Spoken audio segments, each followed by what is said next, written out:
Excellent. Well, like I said earlier, good evening, everyone, and welcome to this evening's webinar on maximizing your leverage in negotiating the dental office lease.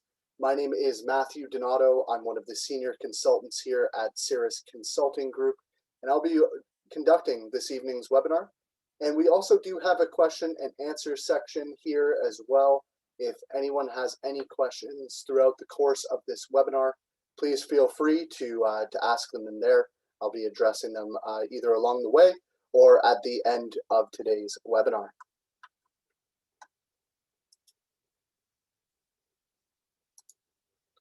So in order to start off, I want to give everyone these three numbers. That's 85, 54, and 80.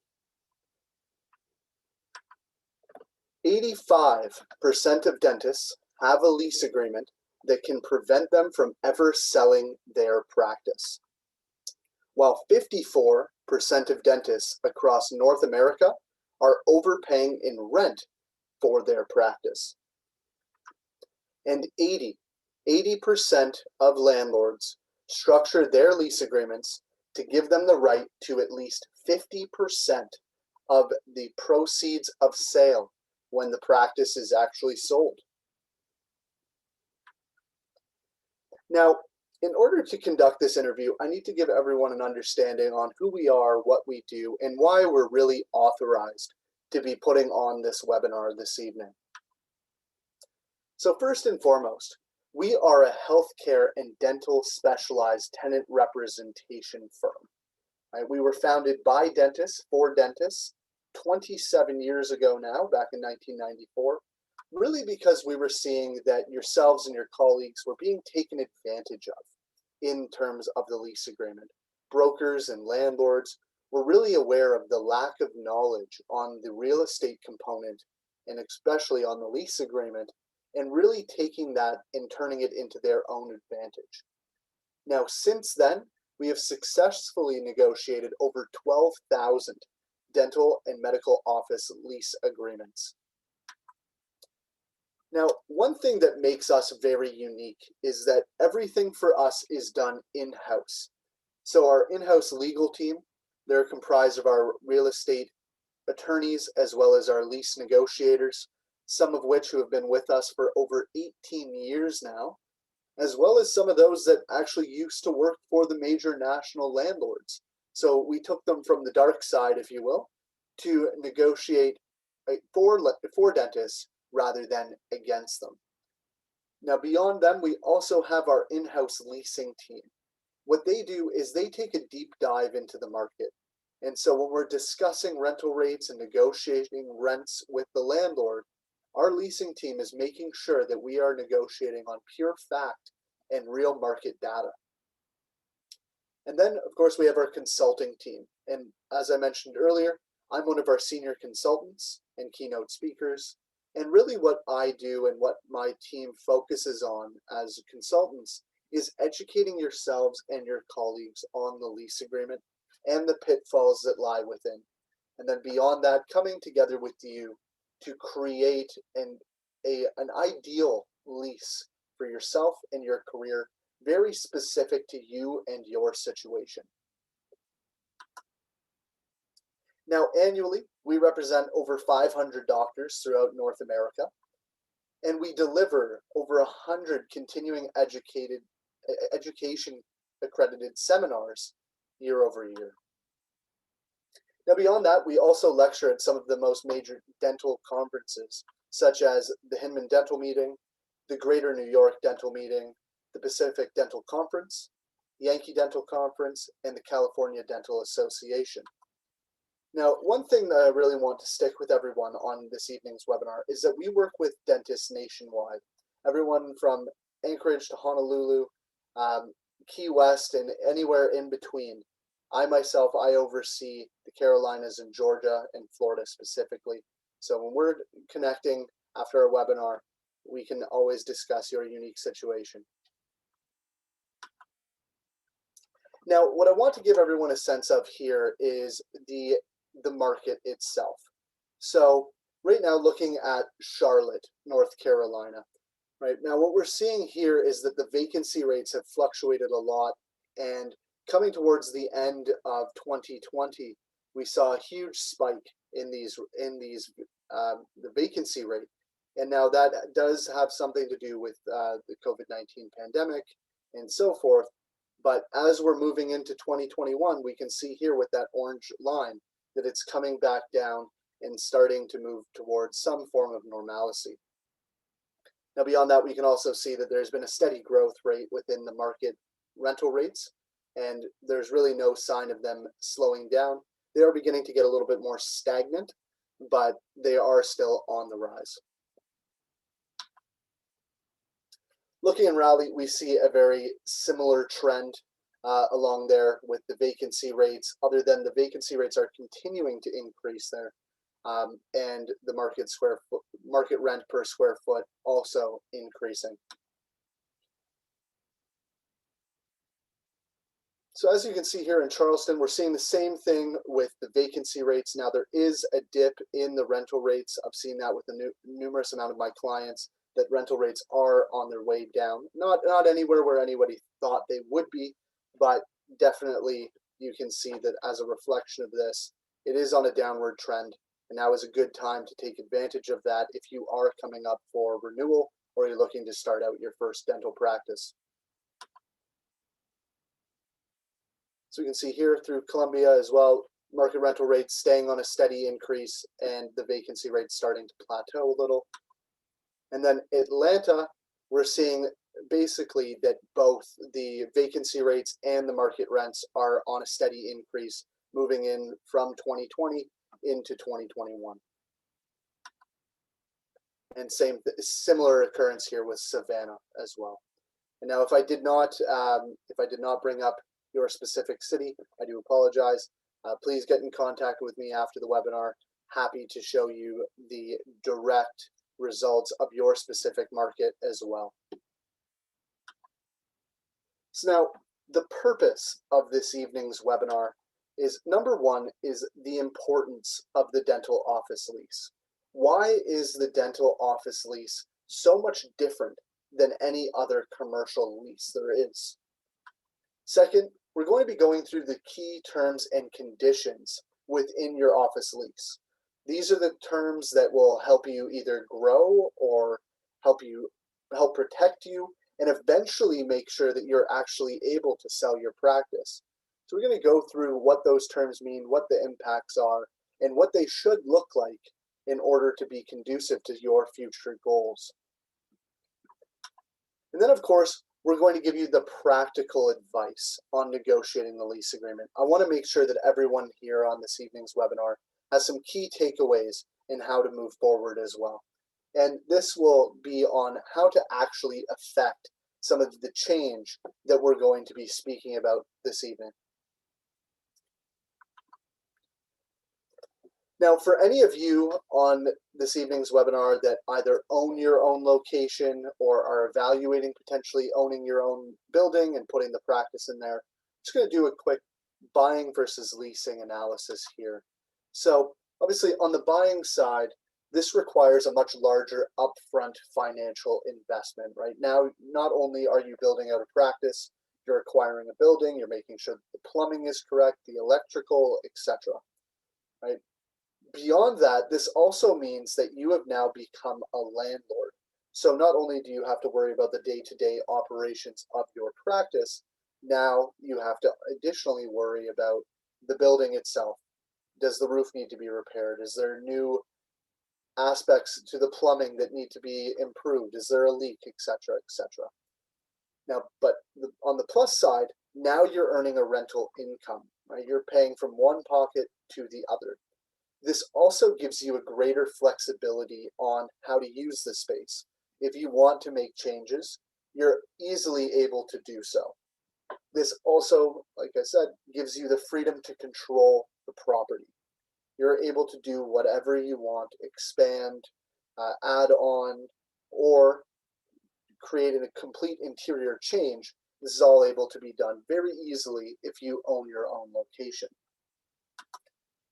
Now, when looking at leasing, first of all, it requires a much smaller upfront investment. Now we're not acquiring a building, we're not making sure everything is up to date in terms of plumbing and electrical. Usually that's already there for you. So right now we're dealing with just the actual build out of the practice. Now beyond that, you also have greater working capital towards building out the practice, right? This goes hand in hand with the first example here.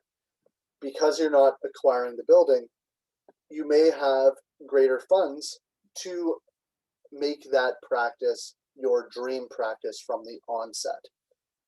Now, as well, this also gives you flexibility to relocate or expand easily. So if you're driving into the practice one day on a regular day, and you see a location that's up for lease down the road, and you say, you know, I would really like to explore that space. Then in a lease agreement, you have the ability to relocate once the term is up. Obviously, much more difficult to have a hard asset as an owner and relocate and try to sell the building. Right? Now, where these two meet is through the dental office lease agreement. Both the dental office lease as an owner-occupant and as a tenant is crucial to the success and the long-term viability of your practice. They go hand in hand. If you're owning your space today and you're looking at potentially selling, it's important to have a lease agreement in place.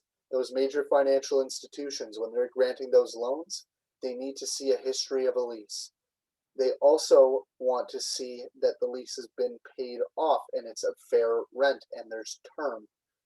Of course, for leasing, very important because that is literally the building block for the practice.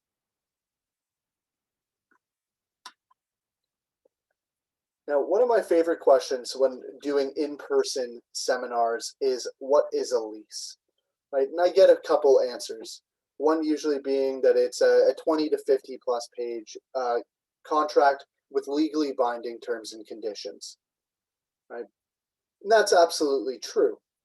But what I also want us to think about is now, what is the most expensive investment that you ever make in your life? And now most say a house. And for anybody that's not a dentist, that would absolutely be true. However, as a dentist, the most expensive investment you will make is through the lease agreement and on your practice. So what I want everybody on this evening's webinar to start thinking about, the lease is like a check. And the reason for that is, even if you look at your actual lease agreement, what do you see right on the top line? You see the address of yourself, your name, and the rental rate amounts. Now, for most, over the course of your career, this check is going to be upwards of $1 million. Now, if it was me in that situation, I'm sure you all can agree. If I'm signing a check for essentially $1 million, I want to know every single one of those terms and conditions that are attached to that. And that's why knowing not just what your rental rates are, but knowing what all of those additional pages under that mean is crucially important. Now, why is the dental office lease so important? Now, first and foremost, through the pandemic, obviously many of us were required to make changes to the space, whether it be filtration, whether it was inserting divisors between operatories or chairs. If you made any alterations to your space and did not request permission from the landlord, you could be in default of your lease agreement today. Additionally, did you receive any rent deferrals or abatements over the course of the pandemic? If you had asked for any relief from the landlord and they provided you with such, and it was not in writing, we want to make sure that that's not going to come back and bite us in the end, because some landlords through this have been very enterprising and have been putting their tenants in default because they see that and they know that they did not pay rent. So definitely very important that if you did get a rent abatement or deferral over your shutdown, that you receive that in writing or email, some form of documentation there. Now, the actual office itself, as I mentioned earlier, when thinking about the lease and the office is the actual foundation of your practice. Without a lease agreement, there is no office. So that's, if you're looking at any of the other tenants in your building today, if they're the nail salons, the barber shops, etc., as they're walking out the door, it's important to remember that you are one of those special tenants that cannot leave. When looking at any of the law firms or accounting firms, etc., now they can pick up and leave, and most of the world has actually moved to the working from home environment these days. So for you yourselves, in a very unique situation, the office location is indeed the foundation of your practice, as I'm sure you all know. And it's not possible for you to go to a working from home setting, of course. Now, beyond that, the lease being different than any other tenant is your investment and cost to build, right? This is especially important because when comparing it to the subway or to a law firm, nail salon, etc., it's pennies on the dollar in comparison to what it costs for a dental practice to be built out. So for that reason, the lease agreement, when considering that build out, is extraordinarily important to make sure that your investment into the space is completely protected. We want to think about the lease as a force field around your business and your practice, and being a strong foundation and not a crumbling shell.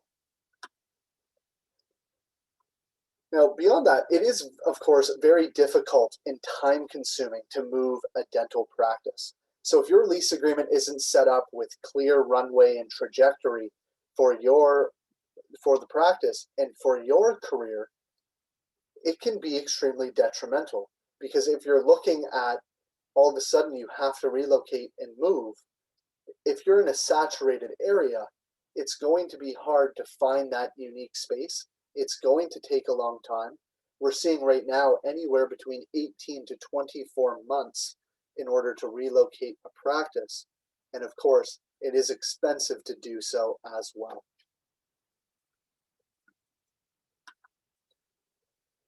Now, additionally, the lease agreement is crucial, as I mentioned before, to the sale of the practice. When I was giving out those statistics, 54% of dentists have a lease agreement where the landlord can stop them from selling the practice. So if your lease agreement is precluding you from selling the practice, now you're left with selling what? Goodwill, equipment. It's very important that when you are looking at selling the practice, you're retaining full price for that investment you've made into the space over your tenure here at your practice. Now, also, one aspect that's overlooked usually is the fact that your lease agreement gives you leverage. As I mentioned earlier, when we're looking at tenants walking out of the space, leaving, going elsewhere, having a lease agreement in place and a long-term lease agreement is making sure that you have that runway that I spoke about, but landlords now are jumping through hoops to help secure a long-term tenant. We had a doctor 2 months ago where they were able to have the entire build-out cost of their practice completely covered by the landlord because they were looking at signing a 10-year lease with 2 5-year options. So most of us here on this call, I know that I've heard it many times in my conversations with yourselves and your colleagues, is that, well, why would the landlord want to give me these things? Well, you are now becoming the new anchor tenant. And knowing that you can't leave and you need that solid location is a key driving factor for landlords, and they want you in their space. Now, on the notion of practice sale, we want to take a look at the 3 key saleable components for your practice. Now, number 1, of course, is your equipment. All of the build out that you've done to the space, your chairs, machinery, etc. Next, you have your goodwill, your patience, that sweat equity that you've built up in the space. And then the third component is the lease agreement. Now, probably wondering why I've broken down this chart this way.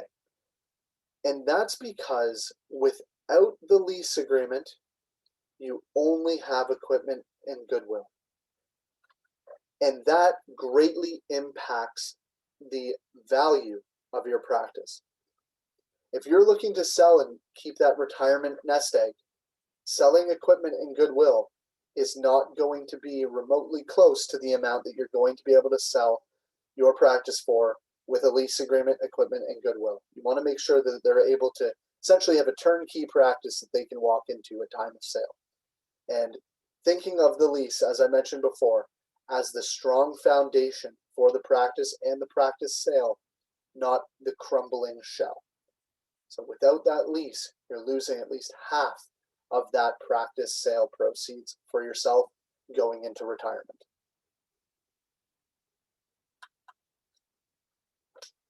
Now, what should the office lease do for you? Number one, it should provide fair and affordable financial terms. Now, when we're looking at the financial terms, we're taking a look at internal versus external fees. Means, what do I produce? What is my overhead? Versus what are the other asking rates in the market? And can I afford that? Right. The next aspect of fair and affordable financial terms are things such as common area maintenance fees. If you believe today that you're being overcharged on common area maintenance fees, and many of you are, we need to ensure that we're inserting the proper rights for yourself as the tenant within the common area maintenance section, such as audit rights, ensuring that you have the ability through the lease agreement to double check and make sure that whatever the landlord is charging you for is fair and true. Now, I know some of you have mentioned that you actually built out your practice. Now, if you had received tenant improvement allowance when you built out, I want to instill the thought in all of you and make sure that we're very clear that tenant improvement allowance is not free money. The landlord is not a bank. And very often what they do is when they're granting that tenant improvement allowance, they bake that back into the rental rate, meaning that over your 10 years of term, you end up paying all that tenant improvement allowance back and more as it continues to amortize and increase and compound annually. Now, the next thing that a lease agreement should do is provide long-term stability and security, right? More often than not, we want to see a 10-year term with 2 5-year options. That gives you 20 years worth of continuity within your space. Now, additionally, not only is that a positive for yourselves that you have that long-term stability and continuity, the landlord loves long-term stability, right? Like I said earlier, giving you that leverage through the lease agreement, like I said, they're jumping through hoops. If you're willing to come forth and provide a long-term lease agreement, landlords are willing to bend over backwards to ensure that you are getting the best deal possible and you are going to stay as their tenant. Now, of course, going hand in hand with stability, security, and term is the sale of the practice. For any of you that are considering selling the practice within the next 5 to 10 years, very important to remember and know that any of the major financial institutions, if they're looking at granting a loan to a prospective buyer, they need at least 10 years worth of term on the lease agreement in order to grant that loan. So if you are in a lease agreement where you have 2 years left and 1 5-year option, and you want to sell in the next 2 years, it's going to be very difficult to do so because we need that term on the lease agreement in order to ensure that you're retaining top value for your practice. Now, additionally, the lease agreement, of course, should minimize your risk and exposure. Now, one of the most common aspects that I see on lease agreements every day when I'm helping my clients is that you are signed personally on the lease, or there's some form of personal guarantee on the lease agreement. Now, what that means for you is that you have now opened your door to allowing the landlord, in the event of any default or discrepancy between yourselves and them, to come after your personal assets, the house, the car, the estate, etc. So very important that you're structuring this lease agreement so you're not giving the landlord rights to come after those aspects. And we also want to make sure that there's no abilities in that exposure to come after your family in the event that, God forbid, something happens to you. So making sure that you are protected through the lease agreement is crucial. And of course, the lease agreement should also maximize your flexibility. Right? This goes back to what I was saying earlier with aspects such as the ability to relocate or the ability to expand the practice. You should have the right in your lease agreement to expand into an adjacent space if you end up outgrowing your space. That just ensures that you're as flexible as possible. You're not going to have to find a brand new location in that event. And now, for some of you as well, this flexibility might include the potential ability to buy a building. If you're in a location today and you think maybe in a certain period of time in the future that you want to own that building, then of course, having a right of first refusal or a right to purchase is very important for the lease agreement to ensure you're getting the flexibility that you want and need out of your lease agreement.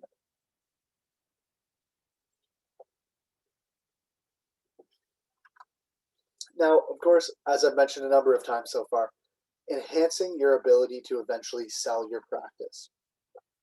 We want to take the lease agreement to being an asset for you, rather than how about 80% of yours today are a liability.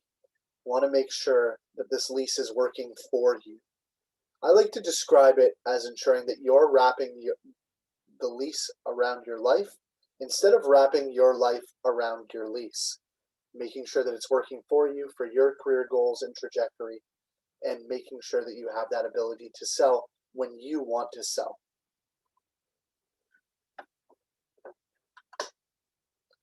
Now, there are 7 key negotiables in terms of the lease agreement. And these are the 7 key financial negotiables, not to mention all the legal language and the different business clauses, which we will get into. But the 7 financial negotiables in your lease. Number 1, we have base rent. This is important for you. Obviously, I've had multiple conversations where they say, oh, I don't think anything can be done on base rent. That's absolutely just not true. There's always room to negotiate your base rent, especially if we're in a situation where you're overpaying in rent. You want to make sure that that base rent is being set to the market rates, not any arbitrary rate that the landlord believes that they have. Next, we have the annual increases. So on average, you usually see about 3% annual increases. Right? Now, when that continues to compound, you end up paying a great deal of money just in those annual increases. So ensuring that we're negotiating those increases downward. Now, I was reading a lease agreement this afternoon where the annual increase was 5%. Absolutely, that should not be the case. You want to set those as close to the fair market value as possible. Then again, the common area maintenance. Many of you are being charged or having fees passed on to you from the landlord that should not be passed on today. So making sure that through the lease agreement, we're making sure that you're not being passed on any of those undue costs, and making sure that you have that ability to audit the costs in the event that you believe that there is some funny business going on or something is going awry behind the scenes. Now, next is fixturing. So for any of you that have built out your practice or are looking at starting your own practice, the fixturing period is very important. What many landlords and brokers try to fool you on is that your fixturing period is the same as free rent. It absolutely is not. This is purely just time for yourselves to ensure that you have a suitable amount of time to build out your practice. Usually we want to aim for something between 3 and 5 months, ensuring you have that ample time to build out the practice. Next is free rent. So not only do we want that fixturing period that ensures you have the ability to build out the practice, but also that once you start and open the doors for business, you're receiving free rent as well. I want to aim for another 3 months of this, and usually on average that's the most common form. But an additional 3 months of free rent from the onset really assist with easing the financial burden of starting out the practice. Now, as I mentioned earlier, tenant improvement allowance. If any of you today had received tenant improvement allowance in the beginning, or when you had acquired a practice, there was another doctor there and they had tenant improvement allowance within the lease, ensuring that we're resetting those expectations on the renewal. Now, for those of you on this evening's course that are looking to start out their first practice, don't be fooled by that big tenant improvement allowance number. We want to ensure that we're thinking about it like valves on a wall. How much of each can we take in order to fill up our bucket and reach that optimal rental rate? So it might be better off for you to take a little bit more on a loan than it is to take more tenant improvement allowance, because ultimately you're going to be paying that back for years to come. Now, beyond that, there's also landlord work. Now, this is aspects of the build out that landlords are willing to do completely on their dime. Right? That's making sure that you're not having to pay some tenant improvement allowance or receiving that tenant improvement allowance, not having to take more out of the actual loan amount from the financial institution. Like I said, we want to think about fixturing, free rent, tenant improvement allowance, and landlord work like valves on a wall. How much of each can we take in order to fill that bucket up to the optimal amount and the optimal rental rate for you moving forward?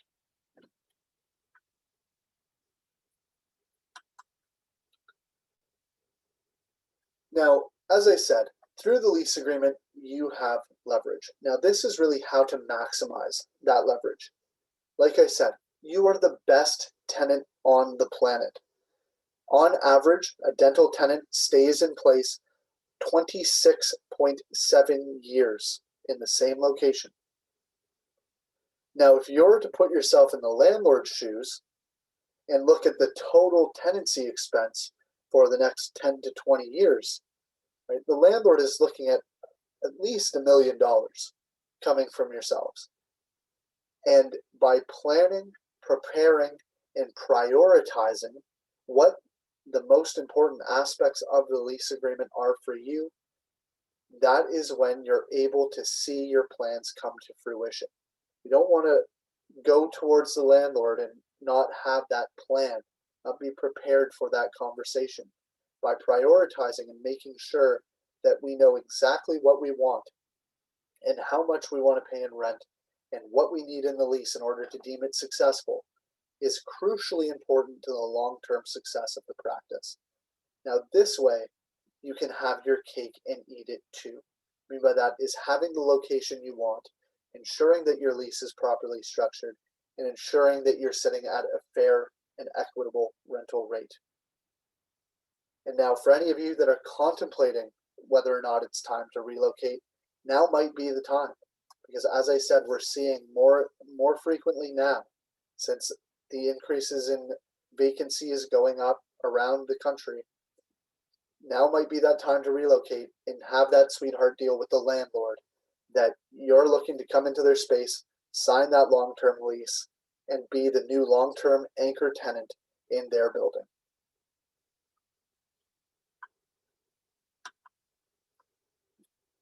Now, next we're going to go over what is actually in your lease. So here we have a standard option to renew clause. As you can see there, this is found in about 90% of dental office leases.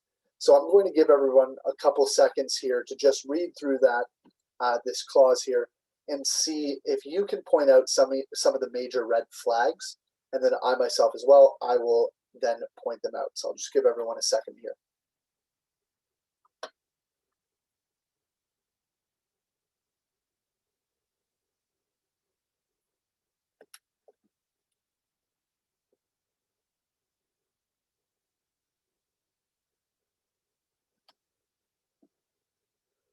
All right. So first and foremost, in this option to renew clause, we have provided that Dr. Joe Black shall remain as the tenant. Now, the key issue here with that is that this option to renew has now become personal to Dr. Joe Black. So that means, and for any of you that may have a personal option to renew in your lease agreement, when we're talking about that term to sell the practice, that 10 years, if your options to renew aren't personal and you only have 5 years left on the lease with another 5-year option, there's really only 5 years left for that incoming buyer. So that can make it obviously very hard and very difficult to sell the practice to a buyer that needs financing.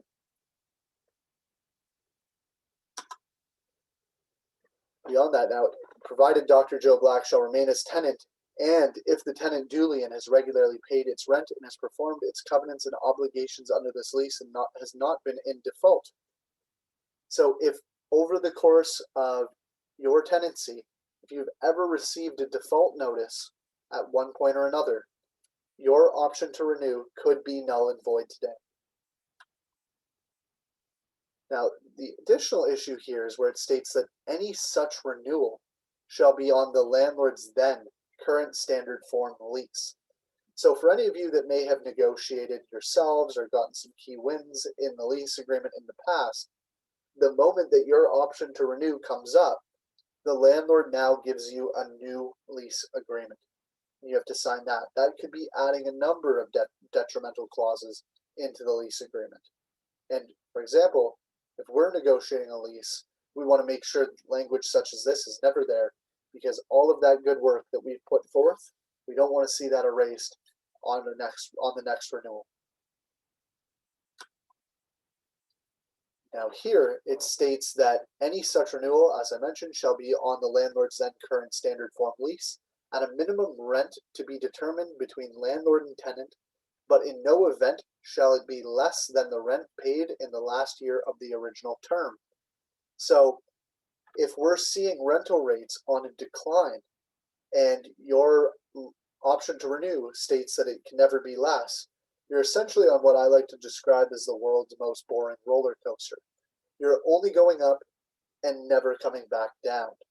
So we want to ensure that the options to renew on the lease agreement can move with the ebbs and flows of the market. We don't want to be sitting somewhere in 10 years having a lease that's $10 per square foot above market, while everyone else is being able to come into the space for significantly less. Not only is that going to be a financial burden on yourselves, but it is also going to make it difficult to sell your practice, because now your buyer is saying, well, I can buy Dr. Smith's practice down the road for a rental with a rental rate that is $10 per square foot less. I want to make sure these things aren't happening. They're not going to be detrimental to not only yourselves in the long term, but to your potential buyers as well. So when looking at this, it also states that the rental rate shall be determined by arbitration based on the market rent for renewing tenants in the building. Now the issue with this here is that if they had tenant improvement allowance that was incorporated into their lease, if they came in at a higher rental rate in the building and are on language where it states that it can never go down, you're going to automatically have your rental rates inflated because their rental rates are structured differently. That should not be the case. You shouldn't have to be worrying about what your neighbor tenant is paying in rent and how that's going to affect yours in a concrete fashion. So in this clause here of just 7 to 8 lines, we can see a number of issues here that can not only cost you financially with continual increases in rent, but also can preclude you from actually being able to sell the practice.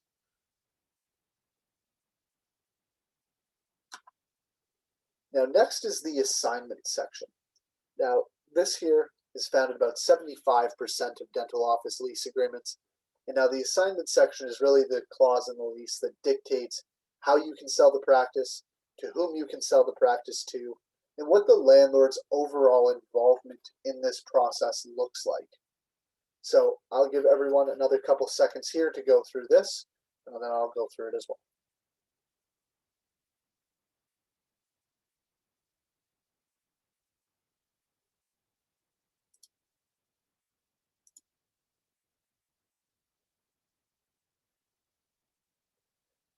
Okay.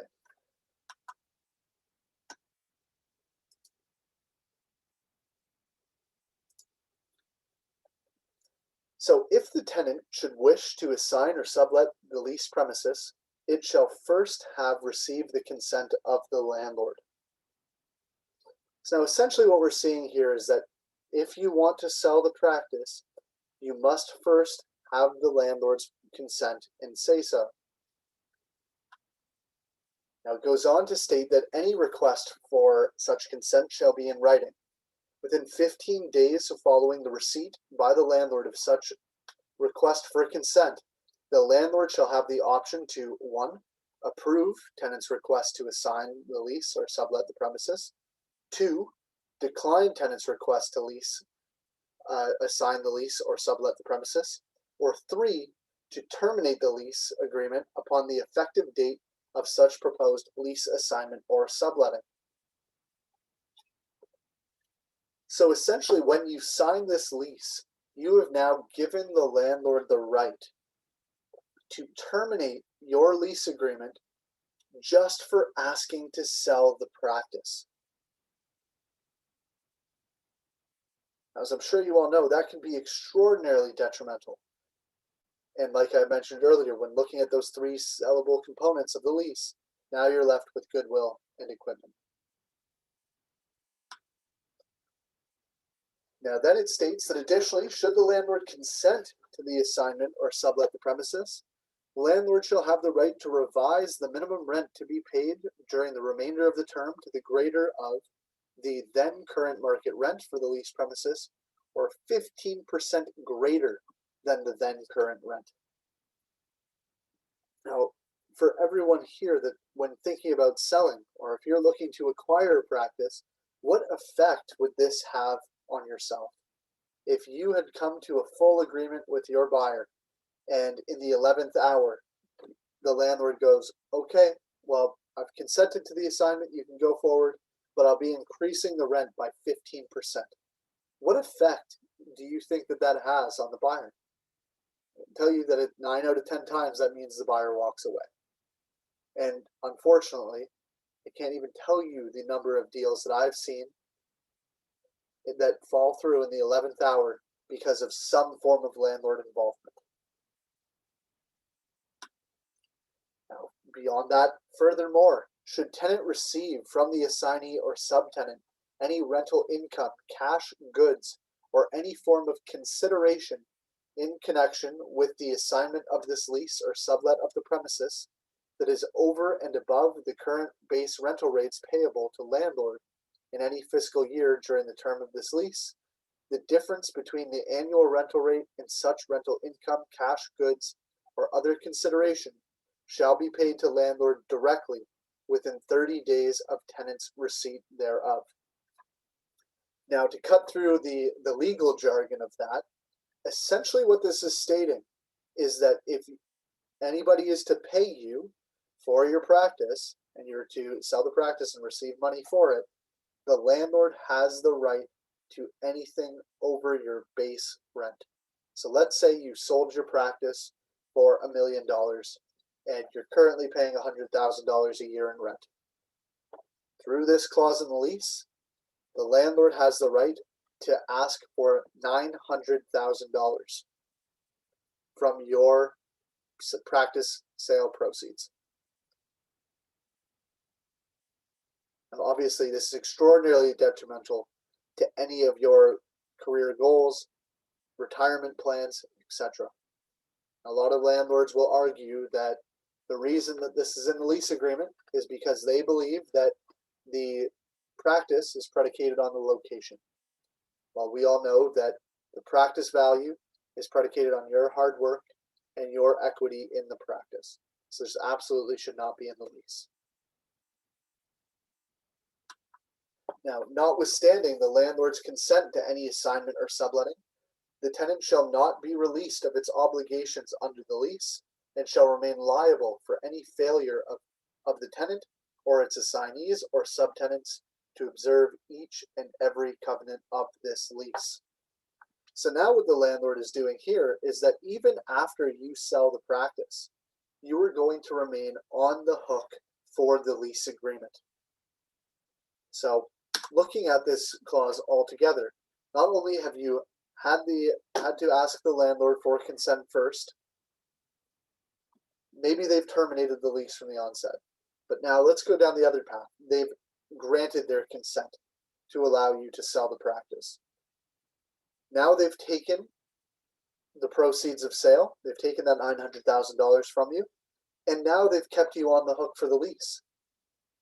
I actually had a doctor just a couple years ago now. Unfortunately, he was from Michigan. He had retired and he had moved down to Florida. And unfortunately, 3.5 years after he sold the practice, he received a phone call from the landlord. The landlord said, "Hi, doctor. Hope all is well. I hate to be the bearer of bad news, but unfortunately, the buyer of your practice has gone in default for the past 4 months of rent and has declared bankruptcy. So we need you to come back up here, pay the 4 months of defaulted upon rent, and the remainder of the term, or until you find a new buyer." Unfortunately for this doctor, it ended up costing him over $80,000 out of pocket. So not only did the landlord take your sale proceeds and left you with $100,000, now you've paid $80,000 more of those dollars to paying off the rest of the lease because you were kept on the hook through the continuing liability. Like I said earlier, this is found in 75% of dental office lease agreements.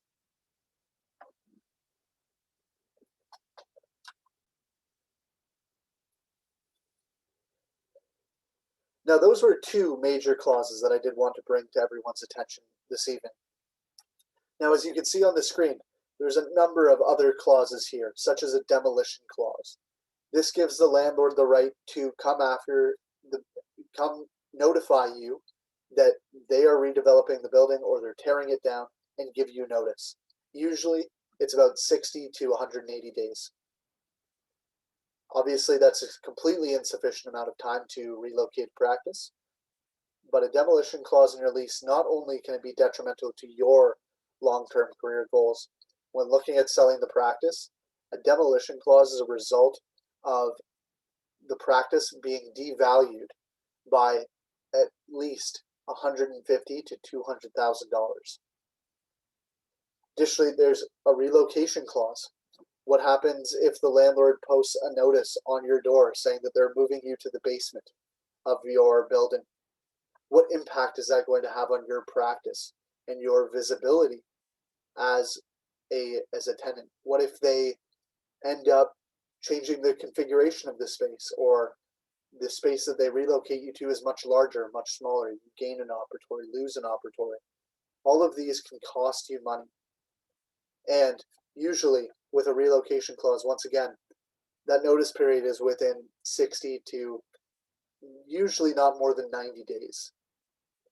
Once again, completely insufficient to relocate a practice.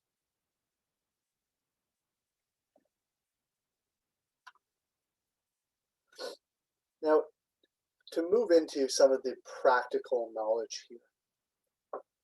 The tenant lease cycle. Now, this is how we approach our negotiations and our recommendations and why we've been so successful over the past 27 years. And it boils down to one thing, and that's timing is everything. So we as a firm always advise to begin the renewal process at least 30 to 24 months prior to the expiration of the lease agreement. Now, the reason that we advise this is simple. It's purely from the leverage standpoint. As we discussed earlier, it takes a great deal of time, energy, and money to relocate a practice. And don't be fooled, landlords know this as well. That's usually why you see that your option to renew deadline is anywhere between 9 to 3 months, because they know at that point it's going to be very difficult for you to pick up and relocate the practice. And essentially, you're stuck with whatever their proposal is for the renewal. So by beginning early, we ensure that we have the ability to hold the relocation card close to our chest. Obviously, it's not a card we want to play, but it's there if we want to. And with the notion of landlords knowing that it takes a long time to relocate the practice, when we're approaching at that 30 to 24-month period, little alarm bells start to go off in the landlord's mind. They go, why is Dr. Smith looking to renew the lease so early or begin these negotiations so early? And that makes sure that we have the ability to threaten to relocate and ensure that you hold the key leverage through the negotiations themselves.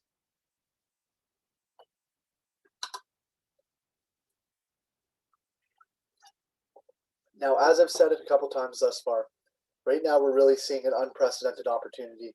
With lease renewals, the long-term lease is giving you a key ability to get those wins. If you need to update your space, if you need anything done, if you want to just get the lease agreement updated, or if you want to reset those financials, right now is a great opportunity to do so because landlords are willing to bend over backwards. Now, for anyone that is looking to start up their first practice, financing and the rates that are being granted right now are some of the lowest of our lifetime. So that's definitely a key incentive to go forward and start that practice that you've been itching to get at. The same goes for equipment and supplies. Henry Schein is running some fantastic promotions on their equipment and their supplies and the actual value of them as well, and some of their plans and financing plans with them. And like I said, that new deal, landlords are desperate to fill those vacancies, and you coming forward out of the blue and willing to commit to a long-term lease agreement is music to the landlord's ears.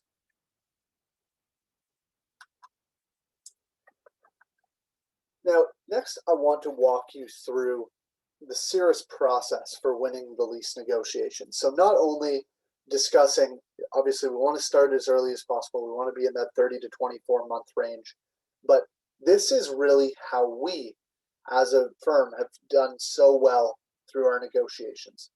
So number one, step one here is gathering all the documentation. So we want to make sure that we're gathering all of the lease documents, any amendments, any correspondence between yourself and the landlord, any reports, etc. Number two, we want to identify your practice and career goals. So how much longer do you want to continue practicing? What do you want the practice to look like over the next few years? Do you want to bring any associates in? Right? Getting down to the true desires behind your practice and really knowing what we want as a proper map to set out for the upcoming years. Now, step three is reading the lease agreement cover to cover. And we want to know exactly what is within the lease agreement itself. Step four, we're preparing with market research. So we want to know how the market's trending, what's going on around you, and in your specific submarket as well. What are the real estate trends? What are the rental rates? What are new tenants able to come in at? Ensuring that we have clear, concrete facts on what we want and how we want it to happen in terms of the financials. Now, step five is outcome and strategy development. So this is outlining what you actually want to achieve through the negotiations, listing out your high, medium, and low priority items. Those high priorities, obviously, those are the things that you need to have in order to deem the negotiation as successful. The medium priorities, some of the nice to haves, you would love to have those in there. And then, of course, the low priority items. These are the items in the negotiations that you're going to be willing to concede on in order to secure those high and medium priority items. Now, as you can see here through this wheel, we've just completed 5 full steps of this process, and we still have not done one thing, and that's reach out to the landlord, right? And that's because we want to make sure that we have everything in place. We want to have a clear outline of what we need to do in order to have a successful negotiation before even reaching out. And I can't tell you the amount of times the biggest mistake I see those that want to do the negotiations themselves that they make is reaching out to the landlord from the onset without a plan. And that ends up doing a lot more harm than help. So now we've reached out to the landlord. Our first process of that is the actual the economic negotiations, negotiating those financials. So what we want to do here is make sure that we're getting you to the best financial deal on the lease agreement itself, getting those proper rental rates, common area maintenance fees, etc. Now, once that's completed, we then move to our 7th step, and this is negotiating the terms and conditions of the lease. So the assignment clause, the option to renew language, the demolition clause, the relocation clause, etc. Now, once we've completed the entire negotiation, we do a final review as well. We have specific software here that tracks all of the changes and any additions that are being made to the document. And I can't tell you the amount of time that I've seen landlords try to add back a clause at the end of the negotiations. And when we catch them on it, they go, "Oh, that was a mistake. Sorry, must have sent you the wrong copy." So making sure that we're reviewing that a couple more times to ensure that everything that we have negotiated for you is still within the lease and nothing's being taken away or added on. And after that review is complete, all is in good standing. It's the execution of the lease. It's your new document. You get to continue with the career and the clear runway worked out through the lease agreement to make sure that it's smooth sailing from there on.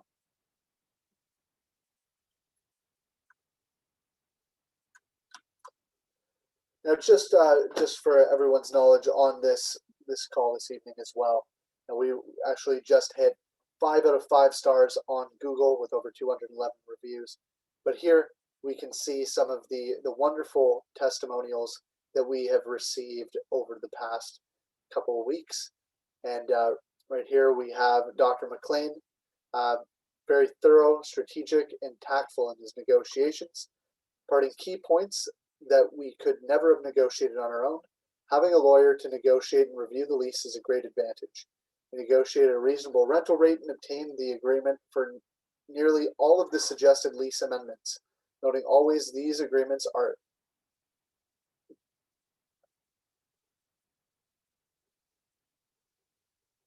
And then, of course, we have Dr. Orender and Raleigh. I recently had Saris negotiate my lease amendment. They were easy to deal with, always quick to respond, and very professional. My negotiator, Kelly Moore, was very attentive and always there to answer any questions I had. I was impressed with her ability to explain everything in simple terms, especially since I'm not familiar with any of the legal language found in leases. I would not hesitate to recommend Saris Consulting Group to anyone.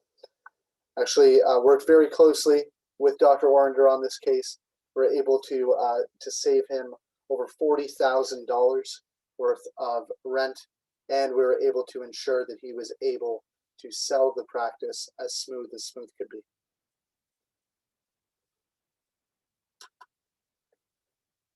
Now, beyond negotiating the lease agreement, we also have an additional service at Saris. It's called a critical dates and risk analysis. This is a $1,995 service where we spend 3 to 4 hours analyzing your lease agreement for traps, and then we get on a scheduled call to cover your vision and plans for your practice, the traps that we uncovered and what they mean to you through your lease agreement, as well as what the ideal lease should look like for you. And then, of course, how to effectively negotiate that lease in a tactical plan. Now, for everyone that's on this evening's webinar, I will be waiving the fee of the critical dates at risk analysis and doing that on a complimentary basis. So for any of you that are interested, my email is here below, mdonato@ceresconsultinggroup.com. Please feel free to send through your lease agreement. Happy to get that started and get that process going on my end, and looking forward to speaking with each and every one of you on this evening's webinar today. Now we just have a quick poll here as well, and in the meantime I'll be answering some of the questions that I received over the course of this evening's webinar.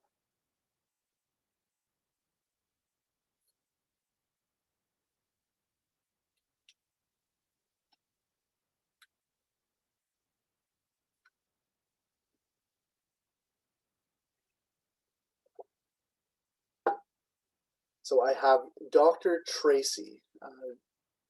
I am currently in a month-to-month situation. Do I still have leverage to negotiate the lease? Absolutely, Dr. Tracy. You definitely have room to negotiate. There is still time. Though you are in a month-to-month situation, it's very important that we act quickly. Obviously, I'm not sure how long you've been in that situation for, but there absolutely is still room to negotiate your lease agreement. Be fooled just if you are running up close to your expiry on the lease, doesn't mean there's no leverage left. That's absolutely not the case, but it is important to act quickly. Dr. Tracy, I'll be sending you an email momentarily after this, and we can connect and discuss in further detail. I have a Dr. Smith. I feel like my landlord is charging me too much for landscaping fees. So, Dr. Smith, I'm not sure if it's a factor of inflation or if there just isn't enough being done in terms of that. Obviously, through the common area maintenance and through that right to audit that I mentioned, that can definitely be essential to ensuring that if those fees are being passed on, what they actually look like. And of course, there is going to be minor increases in those common area maintenance fees as well as you move along, but they're important to make sure that it's properly structured. Be interesting to see if they're offering and extending any of those admin fees along to you as well. So definitely would love to connect with you as well, Doctor. And Dr. Patel, I'm looking to sell my practice in 2 years. I only have 3 years left on the lease with a 5-year option. It's important to get another 5-year option. Yes, Dr. Patel, definitely important to get another option to renew there. As I mentioned earlier, with any of the major financial institutions, you're going to need that 10 years worth of term. And of course, if we're looking to sell that soon, it's important to make sure that the assignment and subletting section is properly structured for you and ensuring that you do have the ability to sell. So definitely suggest that we reconnect after the webinar as well. Excellent. Well, once again, I want to thank everyone for attending this evening's webinar. If there are any questions that do crop up, you can see all my contact details there below. And like I said, I look forward to speaking with each and every one of you. Once again, thank you for taking the time out of your evening and attending today's webinar.